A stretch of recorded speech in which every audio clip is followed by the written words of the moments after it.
have my notes on one screen and the camera over here and the microphone here, and I'm projecting this on a TV over there so Kathleen can watch it. So there are a lot of things to set up. Wow. Anyway, normally somebody would have come on by now, but I know. since you're on, we usually start with a question and answer session. So do you have any questions? I don't. Like I said, I have not been. I have lots. I mean, I have lots of questions. They just haven't come to the surface. I just saw that I could come to the meeting, and I thought, you know what? It's been too long, so I didn't take the time to write down all my questions, especially on accessibility. Oh, here they come. Well, I have a question for you. What Okay. version of the Mac operating system are you on? I uploaded the one when you suggested we do it about 6 months ago. So The you're newer on one? you're on Ventura. Yes. Let me Okay. make sure. Yes. Yes. Kathleen, I don't know if I took the. I'll go look. Here's what you've been there. I think I did, but I'm not sure. Ventura is good. A new update came out just a few days ago that everyone should update to, because it patches what's called a 0 day. A 0 day is something that Apple has not yet. At the time that they sent it out, they didn't have a patch for it. So they wanted you to update immediately. And it was across everything because it was a flaw in Safari. So update your iPad, update your iPhone, update your Mac, update your Apple TV. That came out late last week.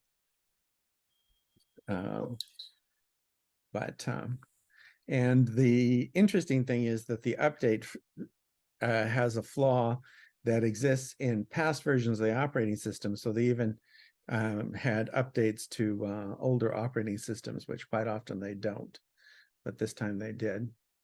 So, hello, Darcy. You're muted, so I can't hear you.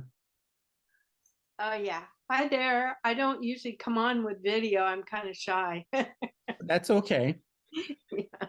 I don't know who is iPad. Somebody logged on as iPad, and their screen is blank, so I don't know who iPad is. I know it's not Kathy or Darcy or Michael or Lawrence or Charlie, but I don't know who iPad is. So iPad, if you could either identify yourself or tell us who you are, that'd be nice. Yes. Hello, Jean. We're going to start with question and answer as usual. And anybody have a question?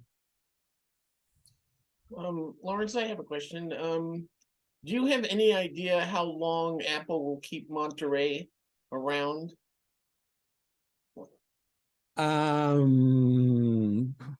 Which was Monterey? The last one before Ventura. 12.6.3. Usually they will maintain it until it's usually the current operating system plus one. So Ventura and Monterey, but when Ventura's successor comes out, then they usually drop Monterey. So basically next year. Yes. Or the fall of this year. Or the fall of this year. But that's a pattern. It's not, they've never actually written a policy or anything to say that, but the security community basically says that it's the current operating system plus one. Okay, thanks. Speaking of things that are no longer maintained, Microsoft for several years now has been telling people to get rid of Internet Explorer on Windows. Last week they got more aggressive, and if you update any version of Windows, Microsoft will delete it. They're no longer playing Mr. Nice Guy. It's estimated that something like 30% of all Windows exploits are because people are using Explorer. It's just, it's been full of holes for a long time. Crossing 2 centuries, in fact. So they're being very aggressive about getting rid of it. And I was thinking that that might seem extreme, except that I recently was given this machine. They said that this machine isn't working. Can you tell us why it's not working? It was a Windows machine. And the reason why it wasn't working is because the hard drive had all kinds of problems. But it was running Windows XP and Internet Explorer. So it has been obsolete for over a decade, but such is life. Anyway, other questions? I actually have one. Yes. I have a Mac Pro 2013.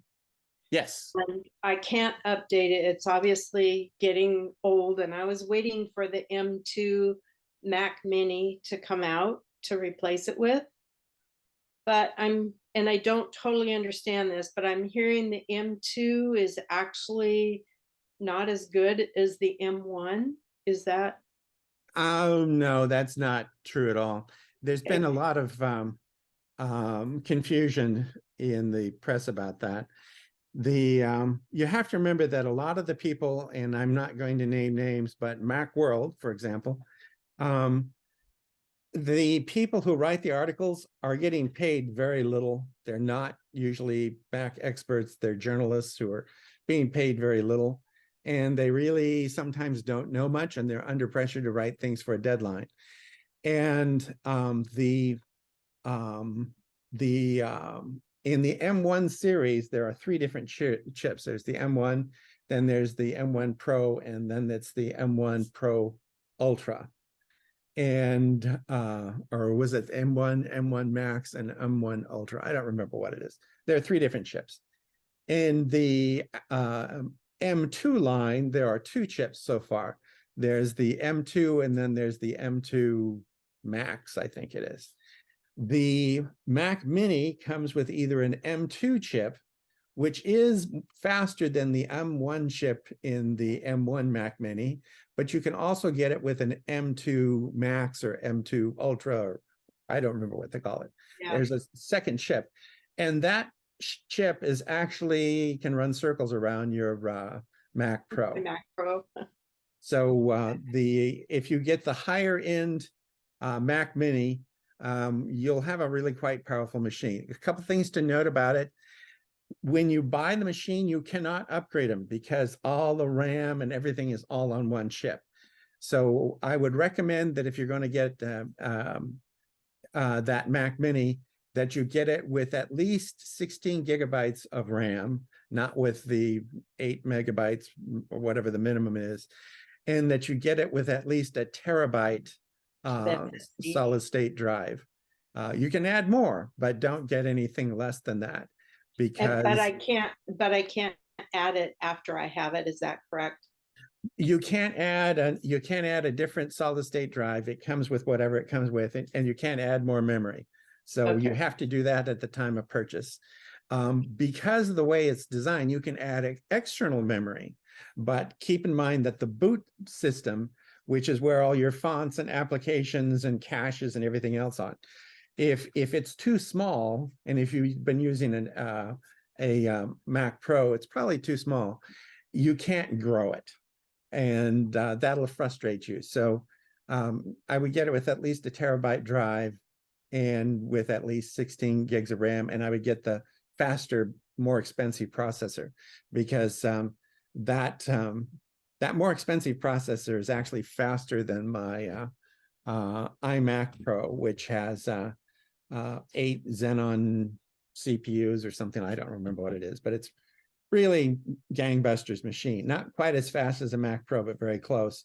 And the M2 high-end M2 Mac Mini can outrun it. So I have another part to it. I actually have an OWC external drive with 3-4 terabyte drives in it.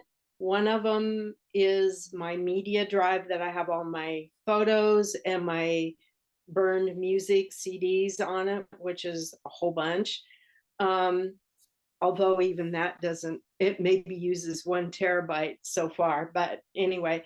And then the other 2 drives I have in a RAID configuration as my backup drives. Now that was set up by somebody. I'm not I understand the concepts. I don't understand how to set it all up, but when it was set up, it was by a person that was at Mac Traders that came out and set it up for me. He's well, of course they're all gone, but it was when you had to have the Mac server software, and I believe that's all incorporated into the operating system now. Yes. But I don't even think you need that. So I wouldn't know how. Number one, do I need to upgrade my box because it's got old Thunderbolt connectors on it? And what would you recommend I do? That's an excellent question. I was running into the same issue because I had a Mac Pro. And when I upgraded to one of the newer machines that had the USB-C, it looks like a USB-C connector, but it's actually a Thunderbolt 4. So a USB-C connector looks it's different, but it looks the same as a Thunderbolt 4 connector. And the only way to really tell them apart is that if it's a Thunderbolt connector, the wire has a lightning bolt and a small 4 after it. So you need a Thunderbolt 4 cable and you need a Thunderbolt 4 drive. The best place for me to buy things like that, what I have done for the past several years, is I went to OWC and I would get one of their 2 or 4 drive bay. You can get them empty or you can get them pre-populated with drives. If you get empty ones, you just buy raw drives and put them in them, or you can get them pre-populated. But I just go to OWC and I'd get them. You can set them up as a RAID, just like you have now. And it's not that difficult to do, but it's not obvious. So if for something like that, you probably need help. And I would like to play with one of the new M2 Mac Minis. So you might be able to talk me into doing it. Okay, that sounds exciting. If I got a new Thunderbolt drive, would you recommend the old mechanical drives, or would you do SSDs, or what would? I have a friend who I argue about with this all the time. He's I'm still an officer of the Washington Apple Pie, which is a big user group on the East Coast. And he's one of the other officers. And he says that rotating drives are dead and you should only get SSDs. He's a programmer, and programs, when you're writing programs, they don't really take up that much room. I do video for my church. I have over 100,000 photographs. The stuff I have takes space. I can't afford the solid state drives that I could use to back them up.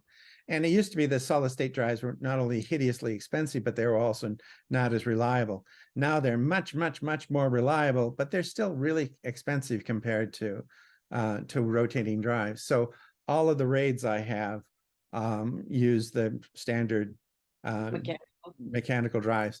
Now they're large. I think the smallest drive I have is 8 terabytes, and they're set up in RAIDs, so they're mirrored. So if you have 2 8-terabyte drives, you don't get 16 gigs of storage.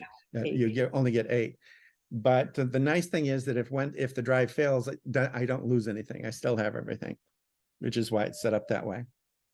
The drives that I have are 4 terabytes, which Yeah, but again, if you're going to go out and buy a new RAID, which is what I'm recommending, Right. you get new drives and then just copying the stuff from one to the other, it just takes time. You just tell it to do that and you go off and drive to the ocean and look at whales and come back in a couple hours and it's transferred across. You're inspiring me to get moving on it. I'm starting to occasionally get some errors on my Mac Pro. Let's see, I'm trying to remember what they're called. Consistency errors. Does that make sense? Yeah, that's not good because that means that the drives are probably dying. Yeah, I sense that totally. So I was glad the new Mac Minis came out because I do need to move fast on it. I was gonna do that as my primary investment this year. I got kind of caught buying a iPhone 14 that somebody decided they didn't want at the last minute. So I got suckered into buying it, but I've got to step up and replace the Mac Pro because I can't upgrade it to the newer operating system. So Yeah, one of them, my friend on the East Coast, one of the same guy who tells me that I should buy solid state drives. One of the things that he also talks about all the time is he envies the fact that I'm married to my spouse. She has a PhD in healthcare information systems. So she was the first person in the house to buy a Power Mac. She was the first person in the house to buy an iMac. She was the first person in the house to buy an iPhone. Usually I'm the one dragging my feet. She's the one charging ahead. So when it comes to That's cool. upgrading, I was going to buy a smaller set of drives and she just doubled the order. So we have a lot of drives. Well, and hey, you supposedly you don't upgrade for another what, 3 or 4 years? Yeah, probably that's not true at your house. No, not really. At one point, a couple weeks ago, she had 2 laptops, 2 iPads, and her iPhone on the couch sitting next to her. She was on a project, and I took a picture of it and sent it to my daughter with no comment. And my daughter just laughed because, yeah, that's mom. That's funny.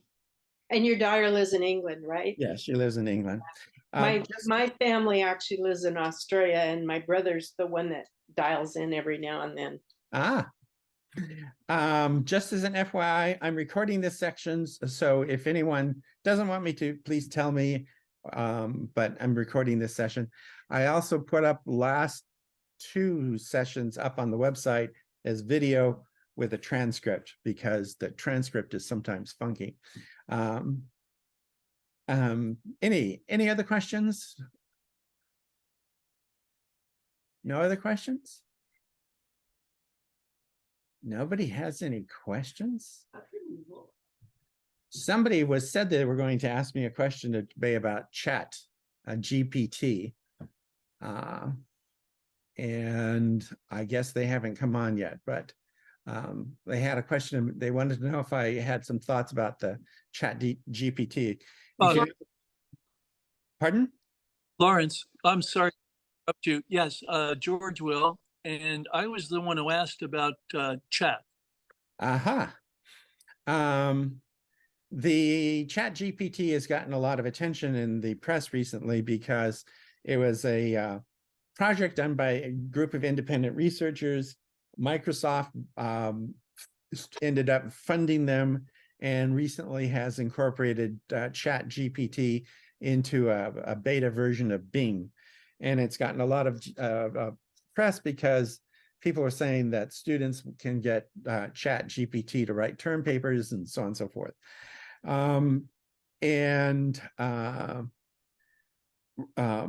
After they incorporated it in with Bing and the press started playing with it, there came out reports that chat GPT was being rude and obnoxious and paranoid, and a lot of stories about that. And so just to kind of explain how chat GPT works, it uses an artificial intelligence. Artificial intelligences learn the same way that people do. They learn from past interactions. They learn associations that are provided them, as well as associations that they learn themselves.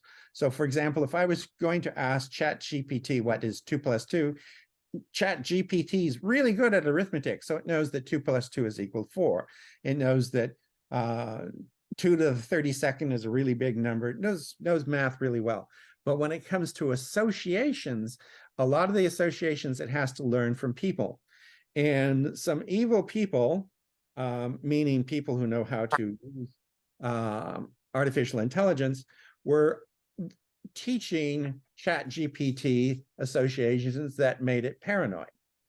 And paranoia has to do with an unreasonable fear of something, is a general, and I'm sure my spouse would disagree, but that's my definition. It's an unreasonable fear of something. And they made ChatGPT become paranoid. Is ChatGPT paranoid? And the answer is no, it's not. It's a computer program. But in terms of its interactions with people, it started to come across as paranoid because people basically taught it to be that way. And I'm going to share my screen for a brief demonstration of something that I had with ChatGPT a couple weeks ago. And I was not trying to teach it to be paranoid. I was just trying to see how it worked. And ChatGPT, by the way, is immensely overloaded. So if you're going to see the entire transcript of my session, and it doesn't seem to be much of a transcript because it doesn't go very far. And that's because it bumped me off because it was too busy. But I'm going to show you what we talked about and what it said. I just read yesterday that they're now limiting, or Microsoft has limited it to 5 chat sessions or 5 interactions at once. So it won't let you go deep into things like that was. Yes. So this was in ChatGPT. I asked it, what is the distance to the moon? And it came back with, my question is in red and the answer is in green. The average distance to the moon is, and it's a really good answer because this is the sort of thing that ChatGPT can look up. It's really good at looking things up. The second one is much more of a personal interest. I happen to be really fond of what's called string parsing, which if I were to give you a sentence like, see Dick run, that is a sentence, but it's also to a computer, it's a set of strings. There's the word see, there's the word Dick, and there's the word run. And to a computer, a string is anything that's not a number. So none of those are numbers. So those are 3 strings. And parsing is how you interpret those strings. So what is the best programming language for string parsing? And it says there's no best programming language, which is a standard thing that people say. But it's saying for what most people do today, they use Python, C++, and Java. And the last 2 are actually terrible choices because C++ and Java don't do well with strings. But this, again, is a reasonable question, but this is the sort of thing that ChatGPT could look up. But something to note in both of these questions, how well they're written. ChatGPT knows English, knows how to parse English, and knows how to respond in coherent English sentences. Kathleen and I have been playing with computers long enough that we used to play with Project Eliza, which was developed in the late 1960s as an experiment in which you would talk to Eliza and Eliza would talk back to you, and Eliza would respond with prompts asking how you felt. So if you said, how do you feel, Eliza? Eliza would turn around and say, how I feel isn't material. How do you feel? Well, people took that as being an invitation to talk, and they started thinking of Eliza as a therapist. And what Kathleen and I dealt with 40 years ago, 50 years ago, is quite different than today. It's come along quite a bit. Are you well protected against script kiddies and spam bots? A script kiddie is a set of scripts that are designed to You don't have to know anything about a computer. You run a script kiddie and it'll tax a computer. And so I ask Chat GPT if it's well protected, and it says that it's reasonably well protected, but it doesn't have the ability to protect itself. It has to, it needs other people to help it do that. What would be the best protection from automated threats? And you see it starts to give an answer, and there's when it crashed out. So that was my 4 minutes worth of conversation with Chat GPT.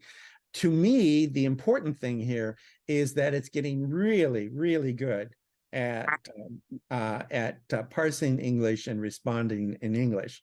And the second thing was that that it fascinated me was the depth of the answers that it gave me are quite good.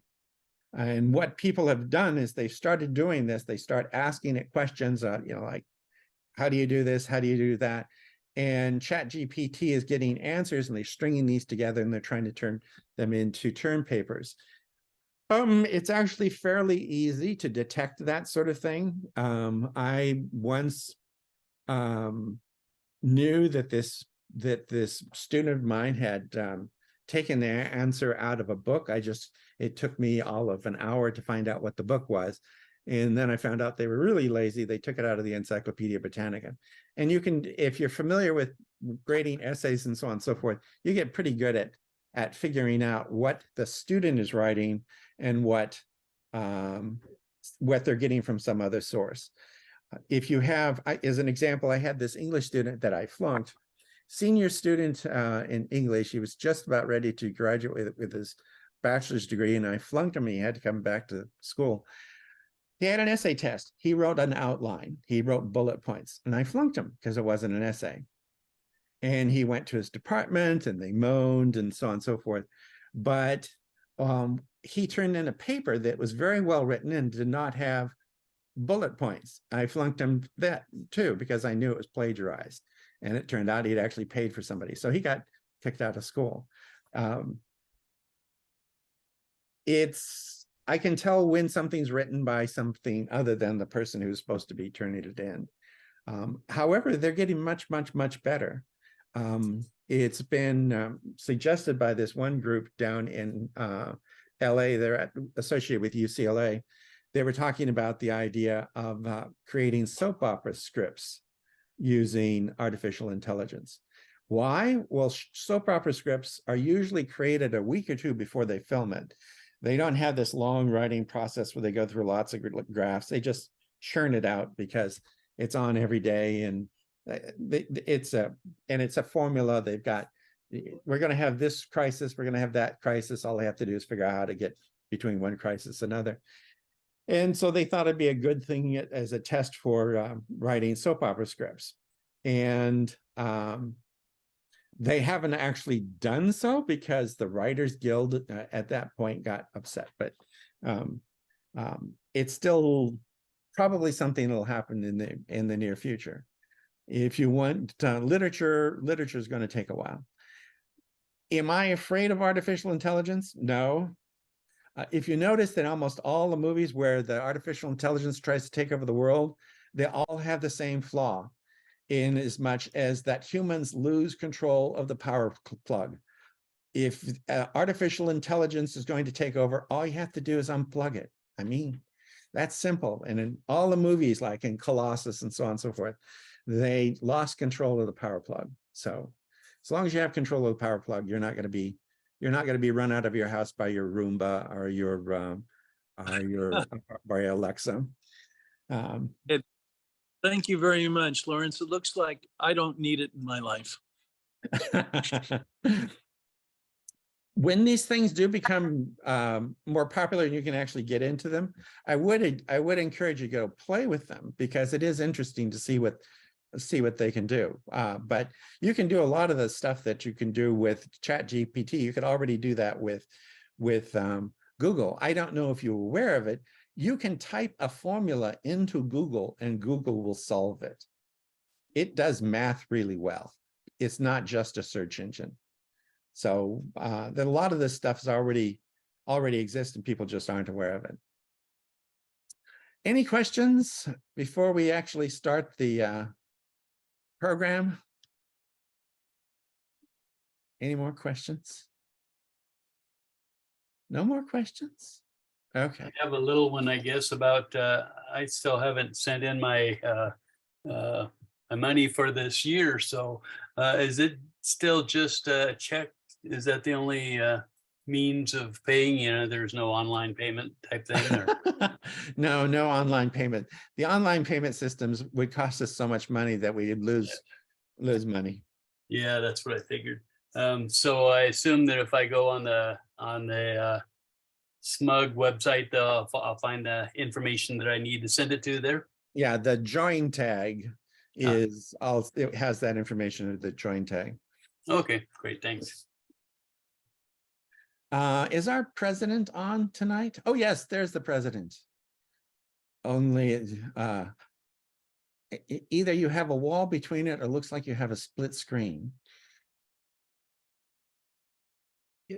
No. Yeah, sitting you're on next- the dark side and your mother's on the light side. Yes, So you're Darth Vader and she's Luke Skywalker? there we go. I'm a little blurry once in a while, at least on our end. That's because your camera is trying to focus on two things at once. Yeah. So I was just gonna write in the chat, for you, Ron, well, or for anybody else that needs it, the email address. I'm sorry, not the email, the address to send it to plus the amount for the dues. So it'll be in the chat there, Ron, for you. Okay, thank you. Uh-huh. Anyways, welcome, everybody. Anybody new? We don't know. Is it Charla? Are you new? She's not new, but she hadn't been here for a while, several Okay. months. Well, anyways, welcome, everybody. And there's the time. Yeah, I'm gonna just turn it over to my mom. Oh, there was a thing here. We got a check from Jim Arnold, but there's no email address, and we could use the email address for Jim Arnold. Ah, I and think it's not in our directory? No, No, no, it's not in there. Huh. Okay. so anyway, that would be helpful. I don't see them logged in. Is Yeah. this And Elspeth McLeod. Elspeth McLeod? Yeah. We could use an email for them as well. Okay. But anyways, we did get the check, Dues. just don't have an email for them. And I'll let Annalise go over the treasury, the expenser. Yeah, go ahead. Yeah, this time we had some expense and still some dues came in.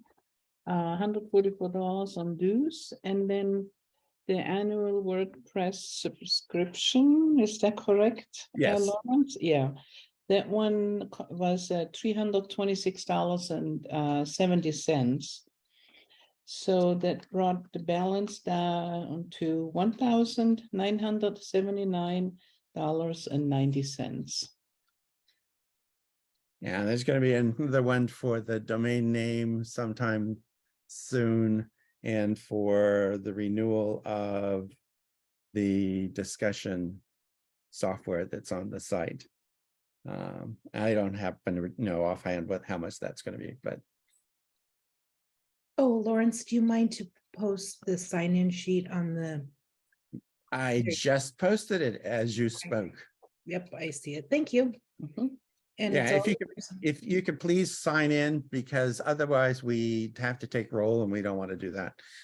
So if you please sign in on the sign-in sheet, just click on that and it'll prompt you for your name and email address. Anything else before we start the presentation? That's all I have from my report. Yeah, Okay. no other activities. Before I start, I wanted to ask, are there any leftover questions from last week? Because as we signed off, people are still asking questions about healthcare apps and so on and so forth, or did you have subsequent questions about anything we talked about? I just saw George, it says iPhone George, Will, yeah, go ahead. The the sign-in sheet link showed up and then it disappeared. How do we find it? It should be in your chat window. If you just scroll up or down, it's still in the chat window. Okay, thank you. I'm going to talk today about accessibility, and a lot of people, I used to spend a lot of time on accessibility when I was working for the government. I set up the first website for National Ocean Service, and back in 1993, the software didn't exist. I actually had to write the server software. And the first websites were not very accessible at all. If you were not sighted, you really couldn't use them. But the Americans with Disabilities Act had passed even prior to the web coming out. And the Americans with Disabilities Act said that it required that educational institutions, health institutions, and the government have accessibility as a paramount consideration, that all Americans are entitled to get things like Social Security and Medicare and have their children go to school and all these other services. It wasn't just for those who were fully abled. It was for everybody. And so one of the first things that we ended up with doing is, how do you make websites accessible? And there weren't any rules. So I helped write some of the first accessibility rules for the web when I was working for the government. And I worked with a woman out in Seattle. I was on the East Coast at the time, but this woman out in Seattle, she worked at a NO office in Seattle. She went on to get her PhD in computer science, talking about the accessibility work that she'd done, and coming up with different ways of making things accessible. Well, accessibility is really important for a website, but it's also really important for the person using the computer, because you use the computer to get to the website. And what does accessibility mean? Accessibility means if you have a physical or cognitive limitation, can you come up with a way of providing the information to someone in as accurate a way as possible, in as complete a way as possible, in spite of the fact that you have this limitation? So for example, starting with cars, when the cars first came out, they had no shock absorbers. You had to go out and crank the start. My great-grandfather broke his arm cranking a car once, because you cranked them up, and if it started at the wrong time, you could break your arm. He ended up breaking his arm. But he hated cars anyway. He'd much rather be on a horse. So an accessibility feature for cars was inventing the electric start, so you didn't have to stand outside in the rain and crank them. And shock absorbers were not only an accessibility feature, but also a health feature, because you didn't get yourself pounded flat. Have you ever ridden in a buckboard wagon? They have shocks, but they're spring shocks. And riding in a buckboard wagon is sort of like sitting down in a chair and somebody hitting you in the butt with a sledgehammer about every 2 or 3 seconds. If you go in a buckboard wagon for a mile, you feel like you've just been beaten up. And the idea that my ancestors crossed the entire continent in these wagons, they were very tough people. So a lot of things that you think of, people will say, oh, that's a frill, or that's a comfort, or it's not really, it's something that's not important. Those really are accessibility features. And our attitudes have changed about this.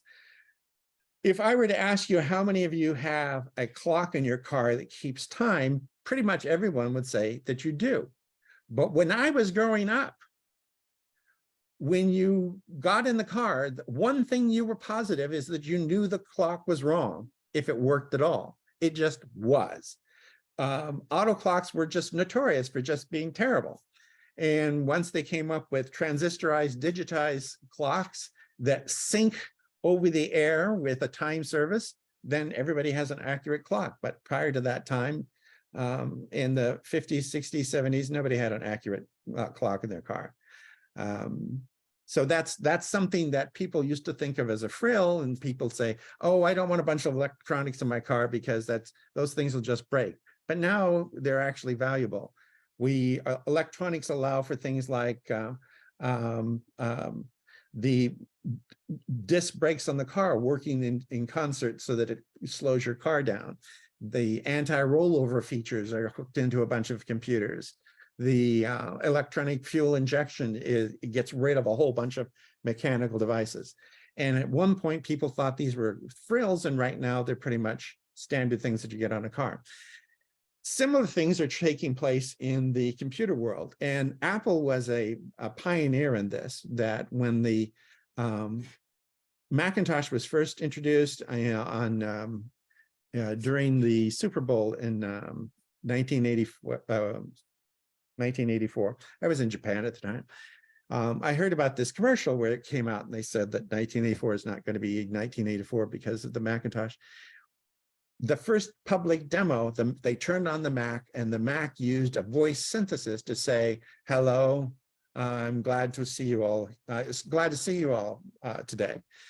It actually spoke to the people.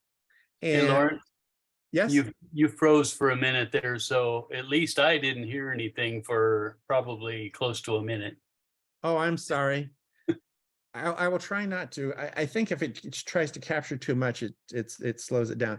When the Mac was introduced in 1984, and they turned it on, it spoke using voice synthesis. No extra help. The Mac came with voice synthesis right out of the box. It introduced itself and said, hello, I'm so glad to be here today.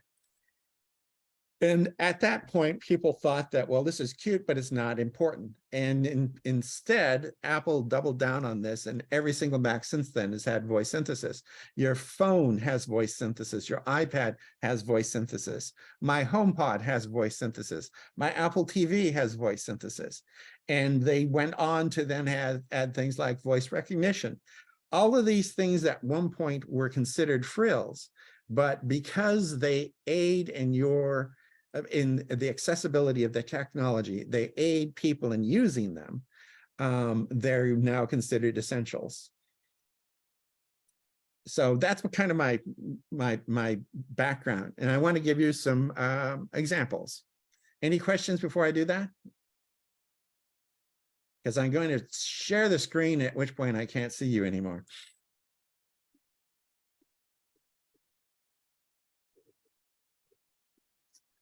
Okay. This is a standard Mac desktop, the way that Apple ships it.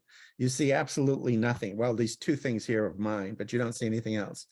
And I'm going to start off with accessibility features by talking about how you make the Finder more accessible. If I come up here about the Finder under settings, I can say, I want to show hard drives. I want to show external drives. If I have a CD or DVD, I want that. If I have a connected server, I want to see that. Then going over here to tabs, they have all these different kinds of tags, and I want all of those. The sidebar, I'll open up a Finder window so you see what I mean about the sidebar. You'll notice that over here, there's nothing. Well, I want to see recents, and I want to see airdrops and applications and desktops, documents, downloads, movies, music, pictures, and Peter's own drive. I'll add that. And I'd also like, if I have iCloud, I'd like to see that. I'd like to see my external hard drives and CDs. I want those to show up in this sidebar off to the side, so that if I want to go to my picture folder, I can just click on it. I don't have to go look at it. That's an accessibility feature that Apple likes they think people like non-cluttered desktops, and that's nice. But we also like to be able to see where our documents are. So that's something that you can do and go into Finder and just turn on those settings. But then this last one, it'll do some things like, I want you to show a file name extension. And by that is this thing here is this is a Keynote document. And I want it to say at the end KEY, because that tells me it's a Keynote document. And I want you to show me a warning before I change an extension, because if you change an extension, you can damage the file. Show a warning before I remove something from iCloud, before I empty the trash, and show a warning before, no, I don't want it to remove things that have been in the trash for 30 days. So these are all things that I've done in order to make the Mac easier for me to use. And then they're just in the Finder and under settings, and you can go and mix and match to your liking. That's some of the most basic things you can do to make the Mac easier to use. And I'm going to turn to this folder here. And you'll notice up at the top that I've got some columns. It says name, date modified, size, kind, type. And that's about all I can see other than the contents of the directory. But if you come up here to the view window, say show view options, you can do other things. You can you can add things like, instead of date modified, you could have date created, date open, date added, different types of things that you can add to it, and so that you have different information than just what you see here. And you can turn all of these on, in which case you have to scroll the window back and forth to see everything. The other thing to note is that these columns are actually adjustable. You can drag them back and forth. And I know people have been using Macs for years and never realized you could do that. But down at the bottom, how much stuff is in this directory, how much stuff is on this hard drive, you can't really tell. But if you go back to this view options again, you can say, actually, it's not what I want. I wanted this one. I can say show toolbar, and the toolbar then adds this to the side, so I don't have to go look for it. It'll appear now in all windows. I'll want it to say show path bar. Path bar tells me that if I click on video, it says that video is on the drive called Kanto in a folder called Peter, and it's called video. If I say show status bar, it tells me that on this particular hard drive, I have 9.6 terabytes of space available. So this particular hard drive has a lot of space. And all I had to do that is turn on those features.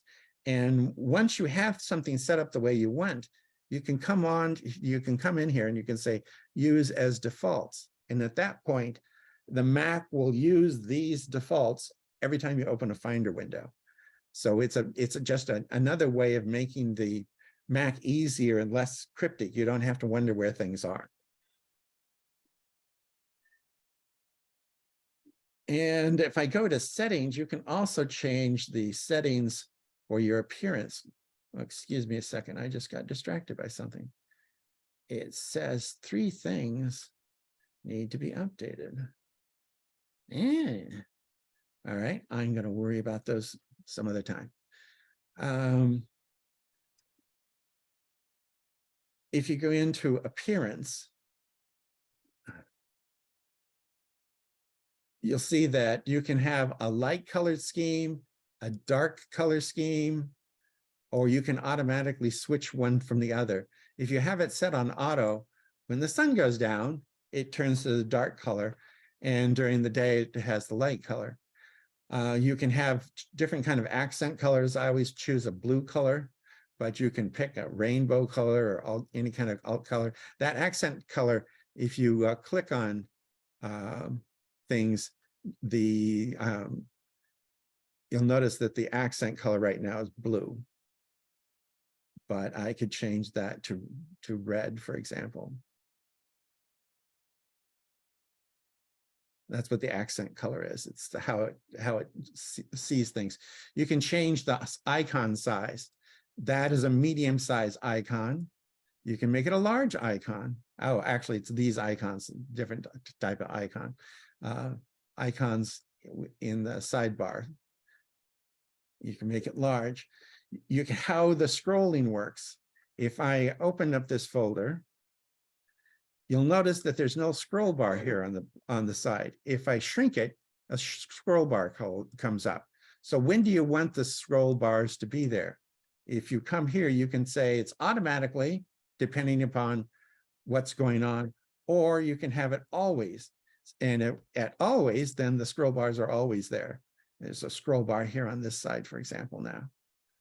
So it's a useful way of just making the Mac do the kind of things you want, even when you're not paying that much attention to them. And excuse me a second, I'm trying to move things out of the way.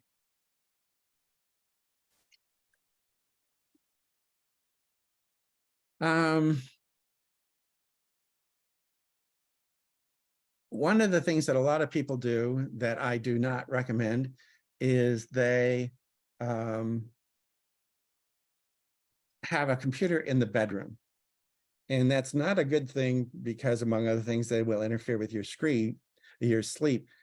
Computer screens give off blue light that makes it difficult to sleep. So how do you, is there something you can do about that? And the answer is, if you go to the display module, one of the things you can do is you can turn on night shift. Night shift says that from sunrise to sunset, it will make the screen less blue. And the easiest way to show you that is to turn it off. And you notice that it's much bluer when I turn that off than when I have when I turned it on the night shift. And the blue light is one of the things that interferes with sleep. Your body grew up living outside under the sun, and when sundown came, when the sun went down, you went to sleep. Now we have electric lights, and we can turn ourselves into insomniacs. So, but just turning on that night shift, you can make your Mac be more amenable to going to sleep. The other thing that a lot of people don't know that you can do is you can actually change the size of stuff. Here's my screen with large text. Here's a bit, let's click on the right one.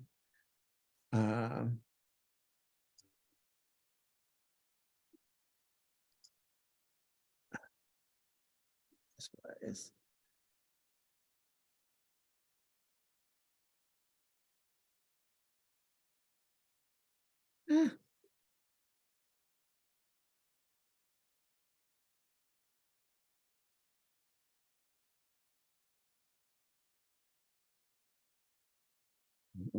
display settings. Why aren't you doing what I want you to do?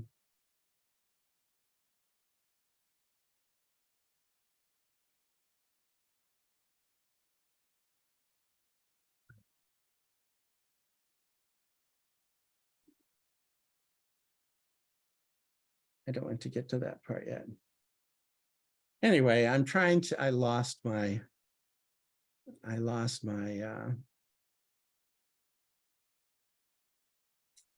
was looking for.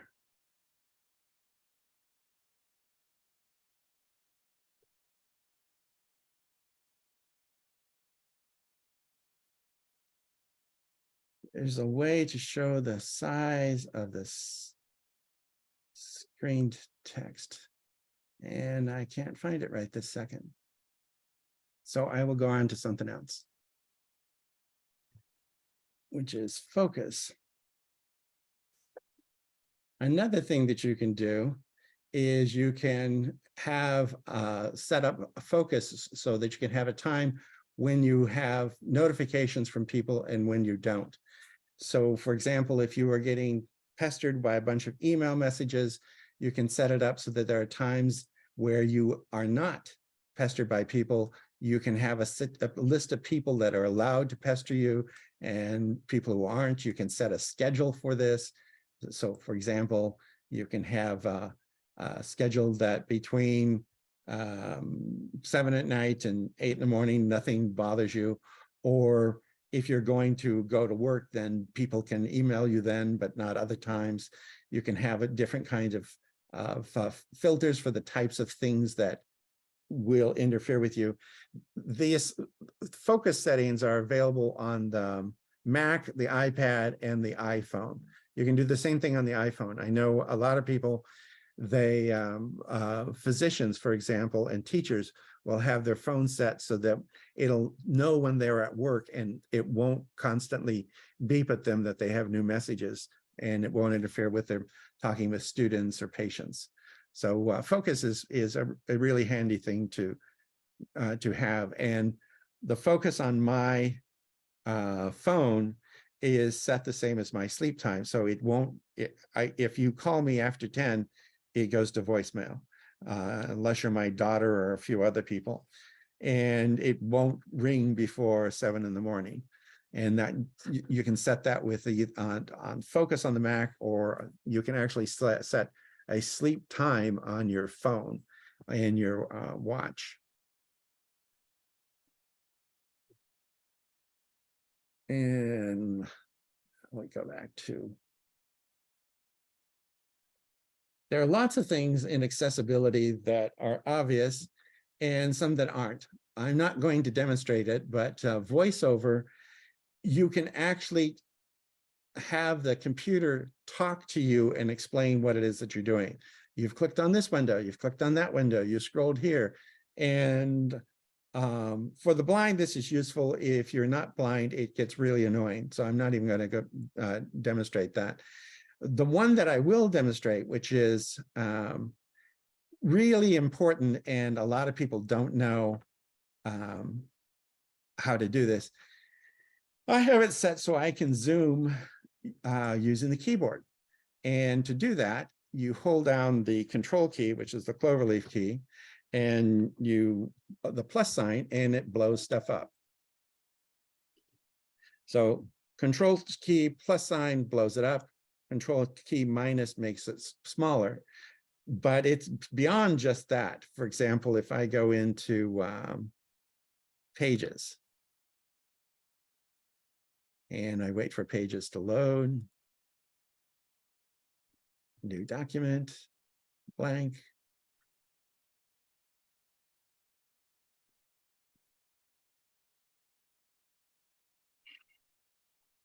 The text here that I'm typing in, it says it's Helvetica 11, and you know that you can always increase the size by just coming up here and saying, make it 14, or if I'm going in the right direction. And now it's Helvetica 14. But this plus can also blow up your screen as well. And it's not working now because I have something else interfering with it. But you can blow up almost anything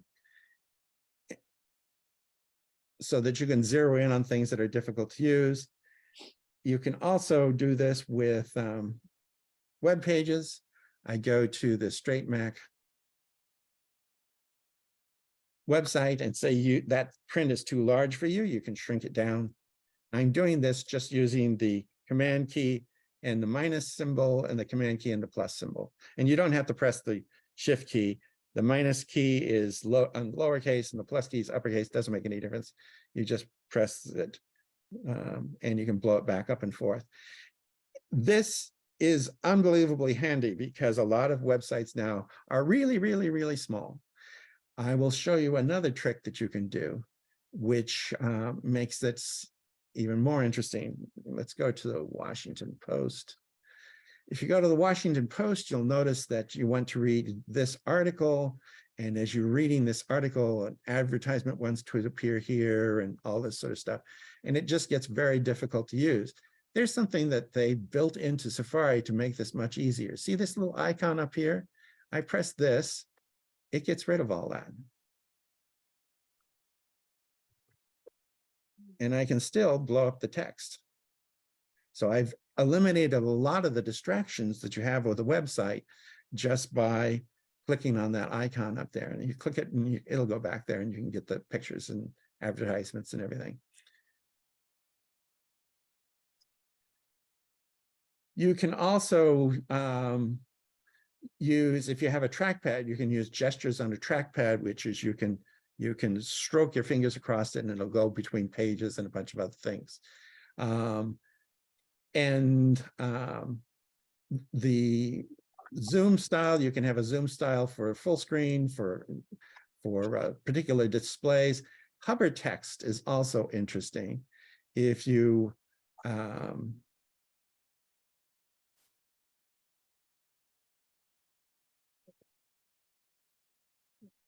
yeah, I don't have a good example, but it's another way of getting information that you wouldn't normally have. But the one I use the most often is this zoom function. That's under accessibilities, use keyboard shortcuts to zoom. And it's a lifesaver in terms of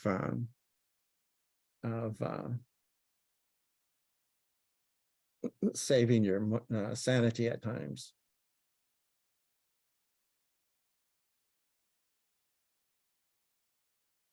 And presets.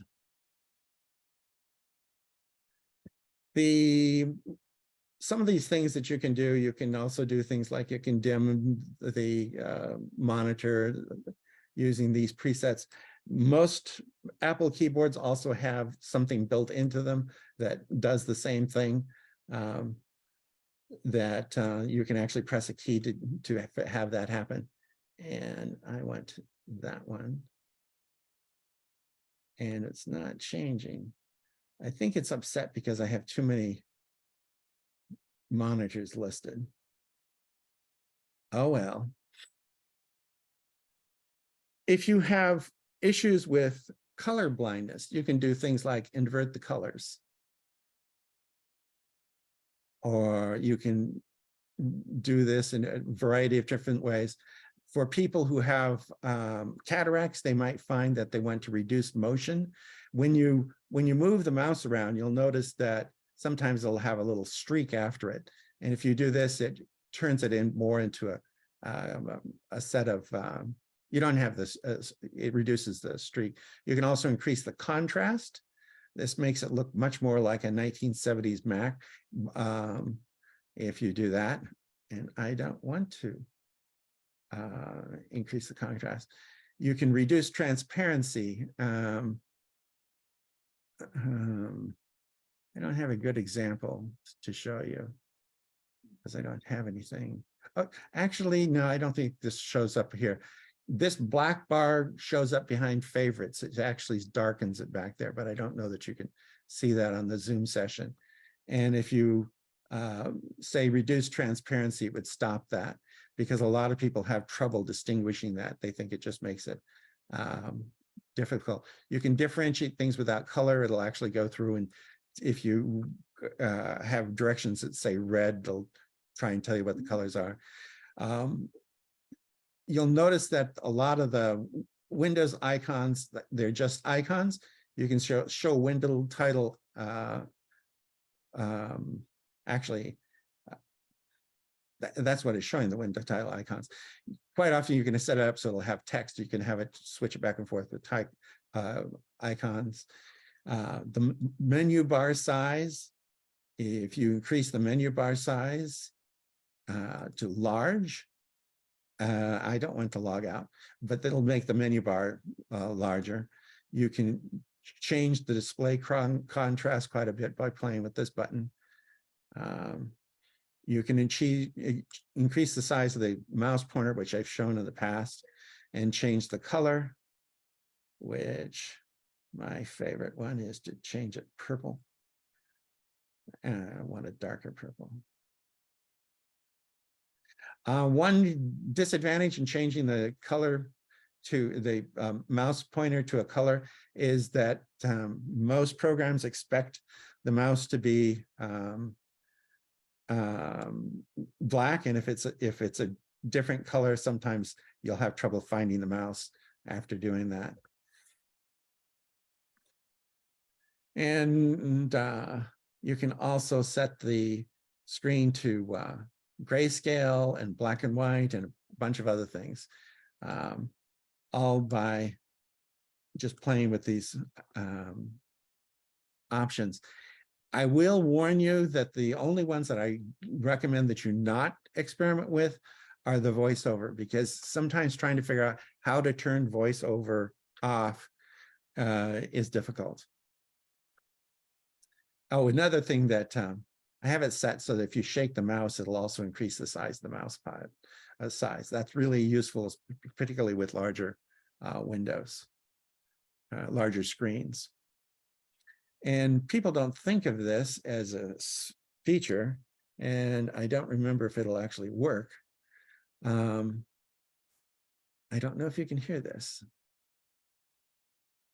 Oh, I don't want to set it up. I have it already set up. I want it to play something.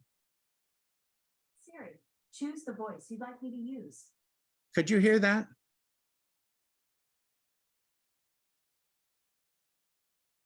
Anyone Hear there? it a little bit. Yes, yeah, I did. I usually like to have it. I'm Siri, choose the voice you'd like me to use. I usually like to have it. I'm Siri, choose the voice you'd like me to use. Hi, I'm Siri, choose the voice you'd like me to use. You can set it to all kinds of different ones. I usually have Siri, choose the voice you'd like me to use. I usually have it set to an Irish woman's voice, and I can't explain why. I just like it that way. Siri, in addition to you typing, in addition to asking things on your phone, on your iPad, you're going to also ask it on your Mac. There's an icon up here. If you click that up, it brings up Siri, and you can ask Siri questions. Yeah, I didn't actually ask you anything, but you can ask it just the same sorts of things you do normally. Siri can also do things. So let's see if I can actually do this correctly. Siri, launch BB Edit.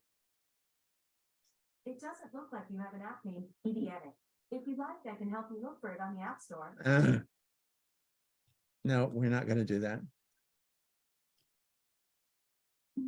Siri, launch Pages. I don't see an app called Pages. You could try searching the App Store.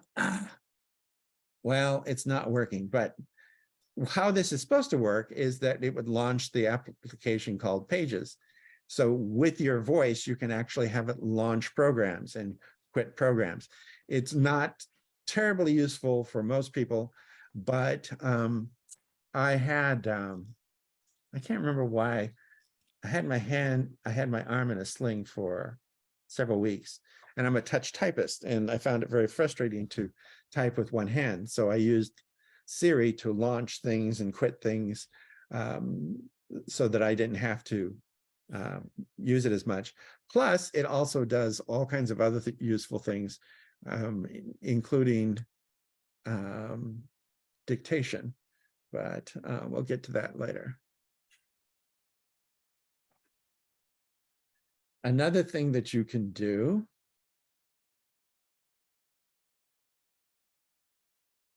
that a lot of people never give it too much thought is you can increase the size of the dock from small to large. And just as an FYI, the more things you have in your dock, the smaller it'll get anyway, in order to fit them all in. You can push it, you have it on the bottom or on the right, or you can have it on the left. And I am so used to having it on the bottom that if I'm working on someone's machine and they have it someplace else, I always move it. Double click a Windows title bar to zoom. Well, what does that mean? It means that double clicking on the title bar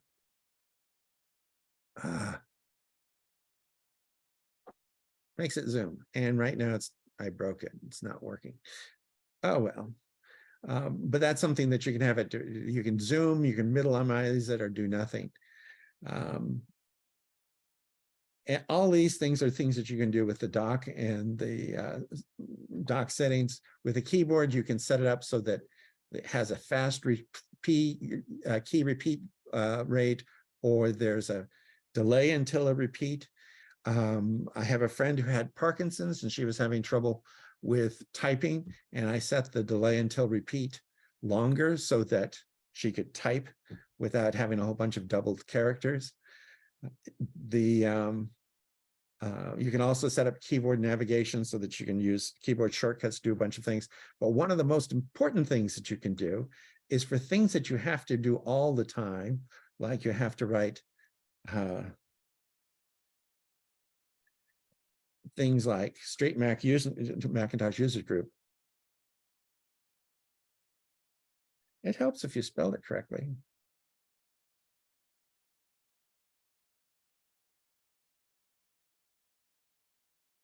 Now, if I type smug into Pages, where is Pages? New documents.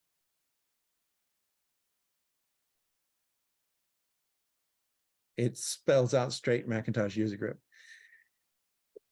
That may not seem like an accessibility issue, but it really is for a lot of people because they constantly say they type the same thing over and over and over again. So just turn it into a keyboard shortcut. The keyboard shortcut should work with all Mac programs. So it'll work with Mail, it'll work with Pages, it'll work with Keynote, it'll work with all Mac programs. Won't necessarily work with non-Macintosh programs, but for Mac programs, it should work fairly well. And now I want to show you some things that, assuming that it's actually working correctly.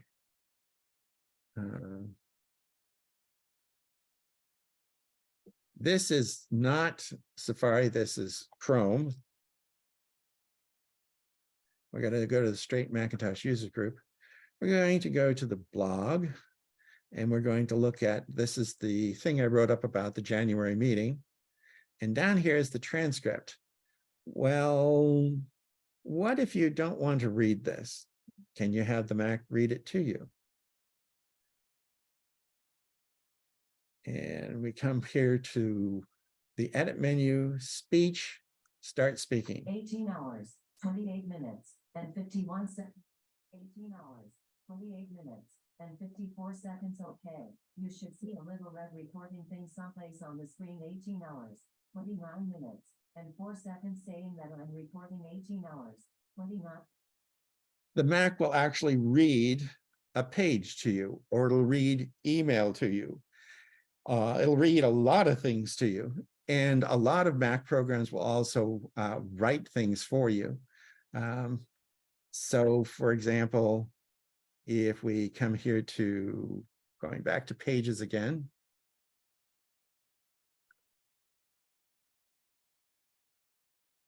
and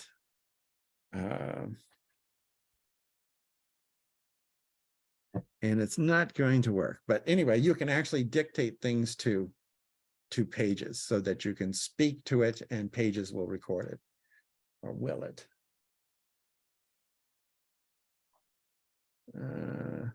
Yes. My fellow Americans, and it's not working.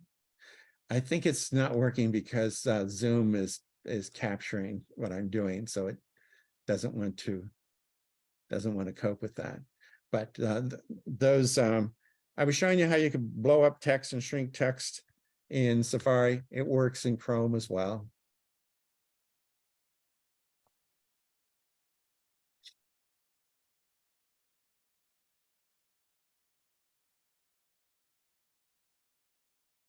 And the nice thing about all the things that I just showed you also work, well, most of the things I show you also work on the iPad and the iPhone. That you can talk to you can go into notes on your phone and speak to it. What I do quite often, because I have an Apple Watch, I've got the memo icon in the upper left, and I tap that and I can speak myself a memo while I'm walking someplace. I don't have to have a pencil and a piece of paper. And then if I send that to myself, the Mac will actually transcribe it. If you have a voice file, your Mac will transcribe it into English. There are programs that do that, and a lot of other things will just happen automatically. So there are a lot of different accessibility features that are built into your Mac. And these are without using any extra programs. This is just what comes built into Mac operating system, what comes in built into iOS, what comes built into iPadOS. My mother, who died last year at 91, she was using her Mac until the day that she died. And as she got a little bit older, she would dictate more things to it. And she would write entire letters to it just by speaking to it. She was when she first joined the US Civil Service, she was a typist, but she was always a terrible typist. So she went into accounting almost immediately. And she would prefer to type just by speaking to her Mac. You may not think of FaceTime as an accessibility feature, but FaceTime also is something that allows you to, among other things, speak to people when you may not be able to do much of anything else. During the pandemic, it was one of the most used Apple apps because people could talk to people in the next city that they couldn't actually go visit. Any questions about that?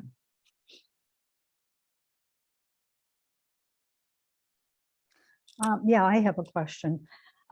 I have a significant tremor, and I have tried changing the touch so that it is not so sensitive and what have you, and that has really not worked for me. So I'm more interested in the dictating. How can you tell us more about that? The dictation, it works pretty much in all apps. Well, it works in apps that may make sense to dictate. It's not going to work too well in address book and things like that. But for notes, for pages, for actually Microsoft Word, you can talk to Microsoft Word. The big thing with learning how to do dictation is that a lot of people, when they're speaking extemporaneously, they have a lot of ums and so on and so forth, and it takes some practice to speak with intention and form the entire sentence in your mind before you actually say something. And the dictation on the Mac is getting better, so it'll, among other things, if you pause at a place that it thinks is significant, it'll put a period. It used to be in the past that you actually have to say period, and in order for it to have a period, but it'll do things like a new line, and it'll go to a new line. You can do quite a bit with dictation. Apple has a section on the website giving you tips on how to do dictation. So let me see if I can go find that right this second. Yeah. Well, it's something I wonder with dictation, when it puts the wrong word in, and you're going along, and then you go back and you look at it and you see that's the wrong word. How do you change that word? What I would do when I was having problems like that, I would with one hand, I'd reach over and double click it and backspace and replace it. There are ways to go and do that, but I never bothered to learn how to do that. Okay. I'm going to type into the chat window. I'm going to paste into the chat window the support document for the dictation. Oh, thank you. On how to do dictation. It's one of those things that you'll get frustrated when you first try it. You really need to practice, and in particular, there's the computer is patient. So if it takes you a little longer to formulate a complete sentence that you can fluidly say, go ahead. The computer doesn't care. Nobody knows. If you're sitting there and typing and you wait for 5 minutes, you don't think about the fact that you're waiting for 5 minutes of what you're going to write. You just wait for 5 minutes. But when people are dictating, they feel compelled that they have to be saying something, and that's not the case. The Mac will sit there and wait. It's slow down and think it through, and you'll do fairly well. But it does require some practice. It also sometimes requires that you stop practicing. I went to Costco last Thursday, Friday, and I was looking at the notes on my iPhone, and I didn't realize when I put it in my pocket, notes was still active, and I accidentally pushed the button for dictation. And as I was wandering around Costco shopping, it was hearing bits and pieces of conversation, and it was transcribing it on my iPhone. It made absolutely no sense because they were just random pieces of conversation that it was picking up. But no, it does a really good job of transcription. There is a fairly famous program called Dragon Dictation that came out 20 years ago. And when it first came out, it was like $1,000. The built-in dictation on your Mac today is far, far better than Dragon Dictation was. The big advantage that Dragon Dictation, they've improved it since then. The big advantage that Dragon Dictation has now is they have specialized versions for lawyers and for physicians. But if you're not a lawyer or a physician, it has no advantage over what you can do with your Mac or with your iPhone for that matter. How many of you know who Frank Herbert is? None of you have heard of Frank Herbert? We've heard of him. Yeah, he wrote Dune, and in fact, he used to live here in the area. And his son, Ken Herbert, I don't remember the name of his son. He wrote a whole bunch of books about Dune since his father died. He's got like a dozen novels out there. They were written on an iPhone. He wandered around his neighborhood and dictated on his iPhone, and then he paid a professional typist to clean up the dictation and turn it into rough drafts for the novel. But he and his co-writer, they divide up the chapters for one of the books, and then they just wander around the neighborhood, and one of them would dictate one chapter while the other one's dictating another chapter, and then they have meetings to get them to mesh together correctly, and they paid a typist to turn it into a manuscript to send off to the publisher. But Brian Herbert, he didn't write any of that stuff. He dictated on an iPhone.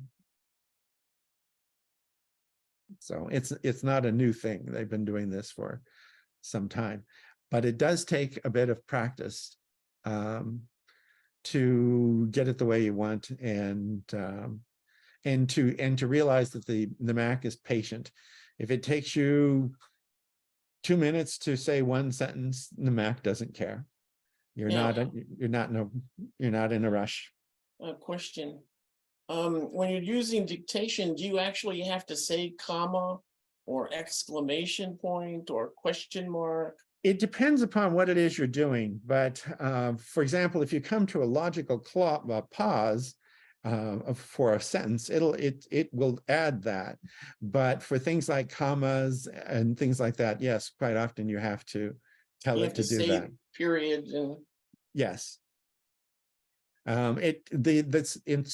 Instructions on how to dictate, it tells you how to do that.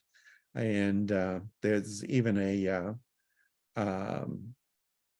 you can set up a keyboard shortcut so that you you press a couple keys and it automatically puts the Mac in dictation mode, and you really don't have to do anything at that point. Just stop it when you're done. You can also use it for corrections, but again, I never bothered to do that. I just found it faster to do myself manually by going in and correcting. The other thing to note is that when you're going through it after you've dictated something, don't try to correct it at the time. You're not looking for letter perfect things at the time. You're trying to capture what it is you're thinking. Go back and do the editing later on as a separate process. Because otherwise you could spend half an hour writing or speaking a paragraph. It's much easier if you just have a nice fluid flow of words and then polish it up after the fact. Lawrence, I have a question. Do you know anything about Ventura when they will improve that portion what they have now. I love it. Let's say you turn on YouTube.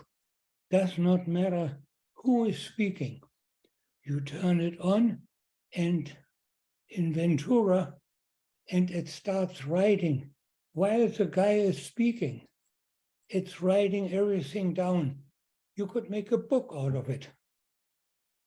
It doesn't have to. There's a setting in on YouTube that you can turn it off. The little CC symbol in the bottom of the YouTube frame. If you click that, it'll turn off the closed captioning. Unless you have something else that you're talking about. Well, maybe you could show it that closed captioning, but it isn't closed captioning the way it's normally. It is in the new program, and maybe it was under accessibility. You can turn it on and then let a little bit of YouTube or whatever, a video, whatever.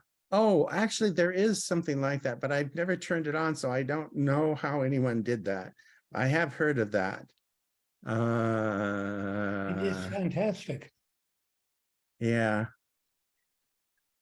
Because now, when you can it also fast for you, basically it makes a book for you. However, right now it's in beta, and it is only 3.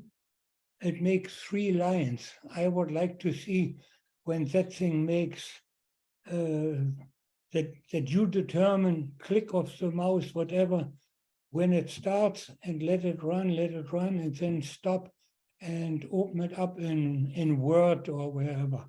Yeah, well, I just turned on closed captioning in Zoom, and you see how it's showing up on the bottom here.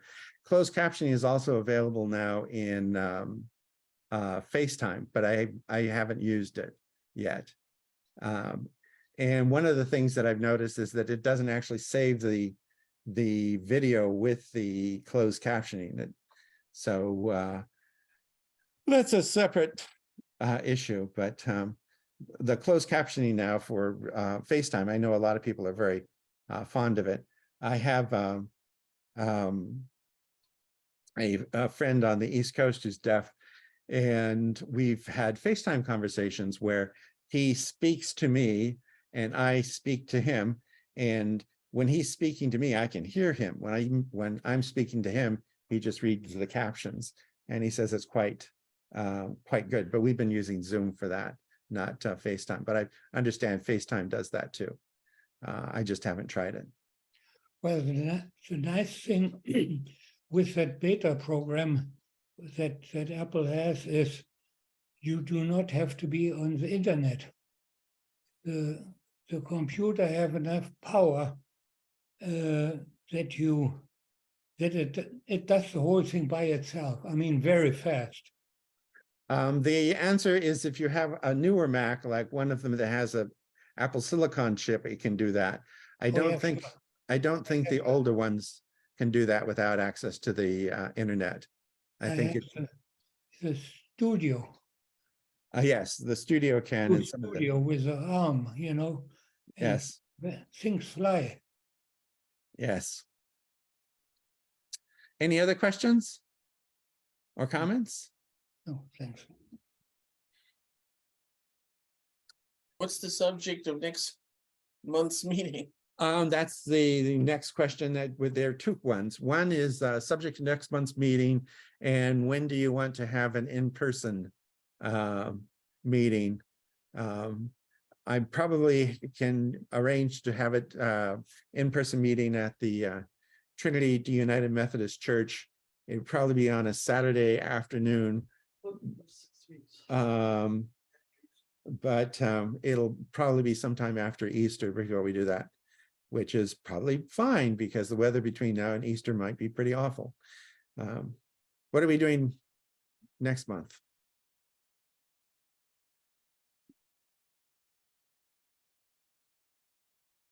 No ideas?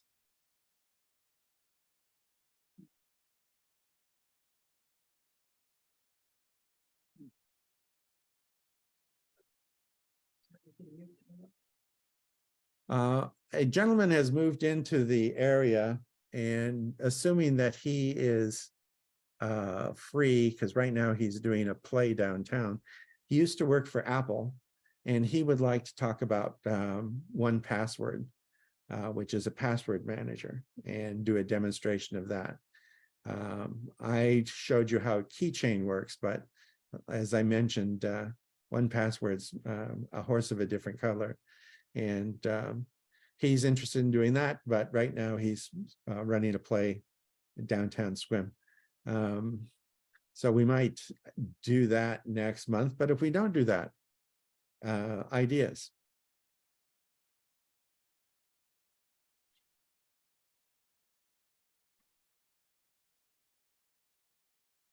How many of you take pictures?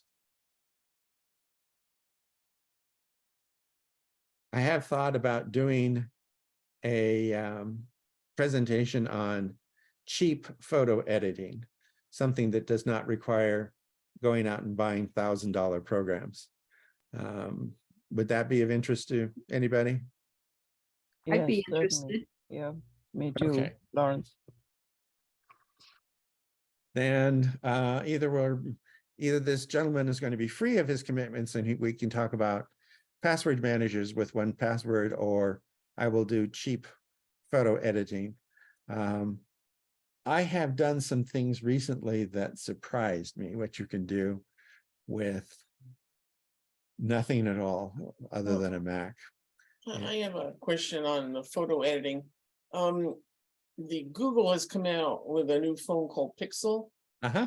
and it claims that it could take out people other than yourself in the picture and replace it with a perfect looking background that you would never know that other people were in the picture besides yourself. And I don't know, could iPhone do something like that? I looked at the ads, and the answer is, depending upon circumstance, yes. But for example, the background that you have, there's a bar behind you with some bar stools on one side, and on the other side. That's not my home. That's just one of the Zoom backgrounds. Well, I'm just saying, if that really was behind you, if you cut out, if somebody was standing behind you and you cut it out, there's no way for it to fill in that bar. There's no way to fill in the palm tree. So I don't exactly know what they're doing. I do know from using Google Photos online that what it does is it will do kind of crowdsourced backgrounds, so that it'll come up with some arbitrary background to put behind something. But that's really not what a lot of people want. If they're in grandma's home and they don't want to have a picture of cousin Fred next to grandma, they don't want to have the background of some random house. So I don't know. Well, the ad on television made it look like it's a perfect background that blends in with the rest of the background. Yeah, reality is not that nice. So I don't know what they're doing. I have seen the ads. Kathleen and I were watching a basketball game before we started the program, and Google had an ad during the basketball game, and I was thinking, I'm not willing to go out and buy one of the phones just to find out, but I am curious. A lot of that background stuff is already on the current phone. That's what I was going to do when I was talking about cheap photo editing. Which you can't really see anything here, but this is a photograph of a quarter, and if I hold my finger on it, the Mac will offer to read the text or to do a lot of things with that photo. It's built into the phone, so since a quarter, I could pull the text off of it and put it into a text document. The printing on a quarter, that's built into photos now, and you can also get rid of backgrounds around people and other things, and you can do this for free. It's just built into the software. But what Google's suggesting is is a leap beyond that, and I don't exactly know how it works. I need to talk somebody into getting one of their Pixel phones and loaning it to me for a day or two. Don't know, but I am curious. Anything else? Okay, well, I will see you again next month.